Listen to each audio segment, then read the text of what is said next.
Assalamualaikum warahmatullahi wabarakatuh.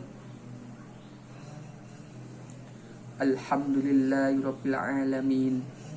Wabihi nasta'in wa ala umuri dunya waddin.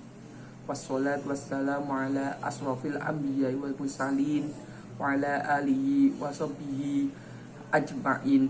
Amma ba'du. Qala ta'ala fil Qur'anil azim. A'udzu billahi minasyaitonir rajim. Bismillahirrahmanirrahim.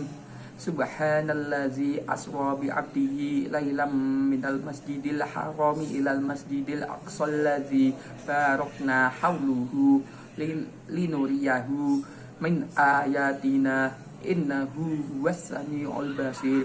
Shadaqallahul azim. Amma ba'du. Pada bulan Ramadan kali ini, kata yang paling tepat terlontar dari lisan kita adalah Alhamdulillah. Patut kita syukuri bahwa masih berjumpa dengan bulan paling agung dan berlipatnya keutamaan di dalamnya. Betapa banyak orang-orang yang tahun lalu bersuka cita merayakan Lebaran, tapi sekarang sudah terbujur di liang kubur. Kita pun tidak pernah tahu kapan kita bakal nyusul mereka setelah Ramadan tahun ini ataukah di dalam Ramadan ini. Yang bisa kita lakukan adalah memaksimalkan ikhtiar ibadah kita dalam setiap hari, setiap jam, setiap detik, setiap pada bulan suci ini. Hadirin wa hadirat rahimakumullah. Sekarang banyak orang yang tidak mengetahui hukum agama. Termasuk di bulan Ramadan ini, banyak orang yang bertanya mengenai hal yang dapat membatalkan puasa.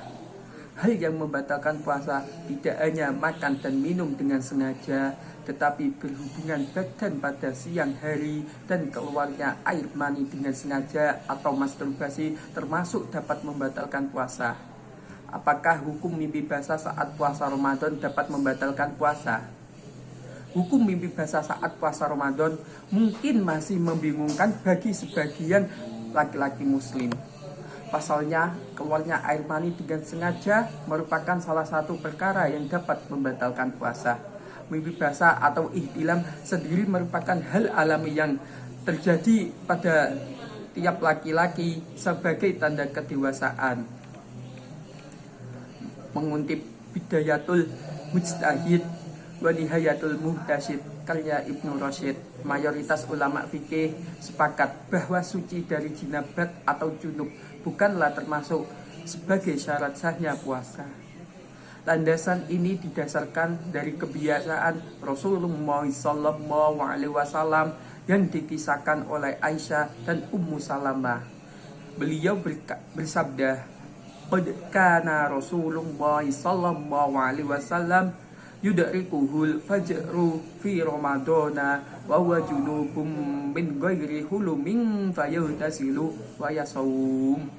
Yang artinya, sesungguhnya Nabi Muhammad SAW pernah berhadas besar atau junub pada waktu subuh di bulan Ramadan karena malamnya melakukan hubungan badan, bukan karena mimpi, dan beliau berpuasa tanpa mandi sebelum fajar. Sebab itu para ulama menetapkan bahwa mimpi basah pada siang hari saat puasa Ramadan tidak membatalkan puasa, tidak pula dikenakan kewajiban membayar qada puasa tersebut dan hukum kafarah. Jika mencapai usia balik atau dengan mencapai umur 15 tahun atau dengan mengalami mimpi basah pada siang hari di bulan Ramadan sementara dia berpuasa, dia harus menyempurnakan puasanya, tulis Profesor Dr. Wahbah Az-Zuhaili dalam Fikih Islam wa Adilatuhu jilid 3. Selain itu, mimpi basah tidur siang pada puasa Ramadan dianggap tidak membatalkan karena orang yang tidur tidak akan mampu mengendalikan mimpinya. Demikian pula syahwatnya yang memuncak hingga keluar mani disebut terjadi di luar kemampuan seseorang. Rasulullah SAW sendiri pernah bersabda mengenai amalan seorang yang tidur tidak akan dicatat hingga dirinya kembali terbangun. Beliau bersabda, rufi'a qalamu an salasin an-na'ima hatta yastaqizu 'anil majnuni hatta yufiqa wa anisabbihi hatta yablugha, yang artinya pena catatan amal itu diangkat, tidak dicatat amalnya untuk 3 orang. Yang pertama, orang gila hingga dia waras. Yang kedua, orang tidur hingga dia bangun. Yang ketiga, anak kecil hingga dia balik atau dewasa. Hadis riwayat An-Nasa'i, Abu Dawud, dan Tirmizi, dan Ibnu Majah. Jadi kesimpulannya, ketika puasa Ramadan pada siang hari beliau mimpi basah, maka tidak akan batal puasanya. Pada saat puasa Ramadan siang hari mimpi basah, puasanya tidak batal. Pesan saya, marilah kita tingkatkan ketakwaan kepada Allah Subhanahu wa Ta'ala dengan menjalankan segala perintahnya serta meninggalkan semua larangannya. Semoga kita diberi kekuatan oleh Allah untuk senantiasa memaksimalkan ibadah pada bulan yang mulia ini. Demikian dari saya, apabila ada salah kata mohon dimaafkan. Wabillahi taufiq wal hidayah. Wassalamualaikum warahmatullahi wabarakatuh.